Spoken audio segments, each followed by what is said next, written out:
Hi guys, you are watching Race Tutorial Hub.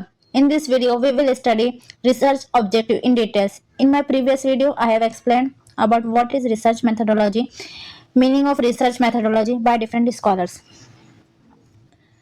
मैं इस channel में रिसर्च मैथडोलॉजी का पूरा सिलेबस कवर करने वाली हूँ। ये video MBA, MSc, BBA, net, set, PhD entrance exam की तैयारी करने वाले सभी स्टूडेंट्स के लिए हेल्पफुल है। कंप्लीट वीडियो ज़रूर देखें, लास्ट तक वीडियो में मेरे साथ बने रहें।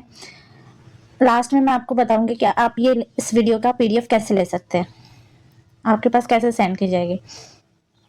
Y research is done, what is the purpose of research. Answer is, research करने के कुछ ऑब्जेक्टिव होते हैं जिसकी वजह से हम अपने एफर्ट्स लगाते हैं, हम अपनी कोशिश करते हैं उस काम को पूरा करने के लिए या फिर फाइंड आउट करने के लिए डेली लाइफ प्रॉब्लम्स का सोल्यूशन, जो कि रेलिवेंट हो सकते हैं मेडिकल से या इंजीनियरिंग से। For example cancer treatment research करके हम मालूम कर सकते हैं। Research objective are concise statement that outline the specific goals and aim of research study. Research objective हमें बताता है कि हमारा गोल क्या है और हम क्या हासिल करना चाहते हैं। रिसर्च ऑब्जेक्टिव के हेल्प से हमें हमारे एम को हासिल करने में आसानी होती है, अचीव करने में आसानी होती है। न्यू नॉलेज जो अभी डिस्कवर नहीं हुई है उसे डिस्कवर किया जाता है। रिसर्च ऑब्जेक्टिव एक तरह की आउटकम होती है जो रिसर्च का एम होता है उसे अचीव करना किया जाता है इसके जरिए रिसर्च कंडक्ट करके। Research objective provide a clear and focused direction guiding the research process and helping researchers address the main question or hypothesis of their investigation. We cannot conduct research without knowing the destination. Research conduct करने के लिए destination, एक दिशा ज़रूरी होती है। Research objective से हमें दिशा मिलती है, हमें पता चलता है कि हम किस दिशा में आगे बढ़ रहे हैं। रिसर्च ऑब्जेक्टिव रिसर्च एम को अचीव करने के लिए उतना ही ज़रूरी है जितना कि ट्रैवलिंग करना मैप के through. It's like travelling without a map. अगर हम रिसर्च ऑब्जेक्टिव के बगैर रिसर्च करते हैं, that is it's like travelling without a map. Without map के हम ट्रैवलिंग तो कर सकते हैं लेकिन हम कंफ्यूज हो सकते हैं, गलत रास्ते पे जा सकते हैं, ट्रैवलिंग में टाइम इंक्रीज हो सकता है हमारा। Research objective essentially serve as a roadmap for your study and guide you toward meaningful conclusion.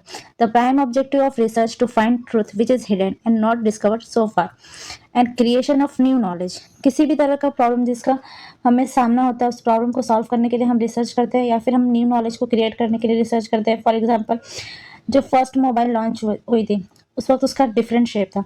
Recently जो मोबाइल लॉन्च हुआ आ रहे हैं, अभी जो मोबाइल्स आ रहे हैं रिसेंटली, उसका शेप डिफरेंट है। इस तरह से कंप्यूटर्स है, पहले जो थे वो बहुत बड़े कंप्यूटर्स थे, अभी मिनी मिनी लैपटॉप छोटे छोटे आ रहे हैं।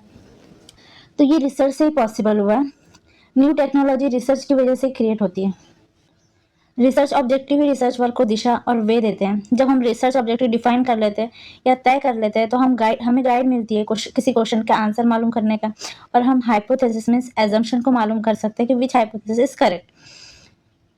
रिसर्च के बहुत सारे टाइप्स होते हैं। हर रिसर्च टाइप के का स्पेसिफिक पर्पस और ऑब्जेक्टिव होता है। यहाँ अभी मैं आपको 4 रिसर्च टाइप बताऊंगी और उसका पर्पस बताऊंगी, उसके ऑब्जेक्टिव क्या है। First one is diagnostic research. Diagnostic research का मतलब होता है प्रॉब्लम के कारण को पहचानना। जैसे डॉक्टर्स डायग्नोस करते हैं, हमें फीवर हुआ है, हम डॉक्टर के पास जाते हैं तो हमें ब्लड टेस्ट वगैरह के थ्रू मालूम की हेल्प से डॉक्टर डायग्नोस करते हैं कि हमें फीवर किस वजह से हुआ है, टाइफाइड है या फिर डेंगू हुआ है। उसी तरह से डायग्नोस्टिक रिसर्च ऐसी रिसर्च होती है जिसमें किसी प्रॉब्लम के कॉज, इफेक्ट्स एंड सॉल्यूशन को समझने की कोशिश की जाती है। सिम्टम्स एंड पैटर्न्स को एनालाइज किया जाता है। Second one is hypothesis testing research. Hypothesis research is basically aimed at testing a specific prediction और अजम्पशन। हाइपोथेसिस टेस्टिंग में किसी भी 2 वेरिएबल के बीच के रिश्ते को पता लगाया जाता है। जैसे फॉर एग्जांपल आइसक्रीम का सेल होना समर में आइसक्रीम की सेलिंग समर में इंक्रीज हो जाती है। अगर गर्मी ज़्यादा है तो आइसक्रीम की सेलिंग भी ज़्यादा होती है। यहाँ पे 2 वेरिएबल है, आइसक्रीम की सेल और समर, दोनों के बीच में क्या है, एक रिलेशनशिप है। अगर गर्मी ज़्यादा होगी तो सेलिंग भी ज़्यादा होगी। इसी तरह से सेकेंड एग्जाम्पल है people who exercise regularly have lower stress level than those who do not. To frequency, यहाँ पे frequency of exercise, stress level क्या हो रहा है, डिक्रीज हो रहा है। किसकी वजह से, फ्रीक्वेंसी ऑफ एक्सरसाइज की। तो ये भी क्या है, डिपेंडेंट वेरिएबल है। जो दो वेरिएबल्स है उसके वो एक दूसरे के ऊपर डिपेंड है। थर्ड वन इज एक्सप्लोरेटरी और फॉर्मुलेटिव रिसर्च। एक्सप्लोरेटरी और फॉर्मुलेटिव रिसर्च का पर्पस होता है किसी फिनोमेनन के बारे में न्यू इंसाइट्स जमा करना और किसी सिचुएशन को गहराई से समझना जबकि उसके बारे में कम नॉलेज मौजूद हो। It provides direction and focus for more detailed studies. ये रिसर्चर को गाइड करती है किस डायरेक्शन में डिटेल स्टडी करनी है। एक्सप्लोरेटरी रिसर्च का मतलब होता है नामालूम को तलाश करना। फॉर एग्जाम्पल, अगर किसी कंपनी को मालूम करना हो कि उसका प्रोडक्ट सेल क्यों नहीं हो पा रहा है तो एक्सप्लोरेटरी रिसर्च के हेल्प से वो करेक्ट कॉज कर सकता है कि सेलिंग क्यों नहीं हो रही है, सेल नहीं होने का कॉज क्या है। Fourth one is descriptive research. Descriptive means describe करना।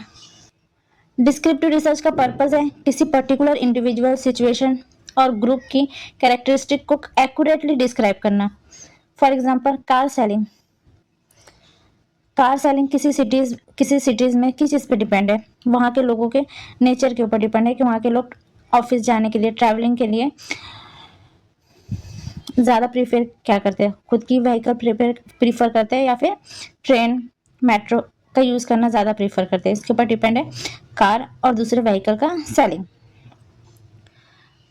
यहाँ पे मैं अपने लेक्चर को ख़त्म करती हूँ। आई होप आपको लेक्चर पसंद आया होगा। अपना ख्याल रखिए। Thank you for watching. Don't forget to like and subscribe my channel. If you want my PPT and notes, please fill out the Google form linked in my description. I will send my notes to your Gmail account.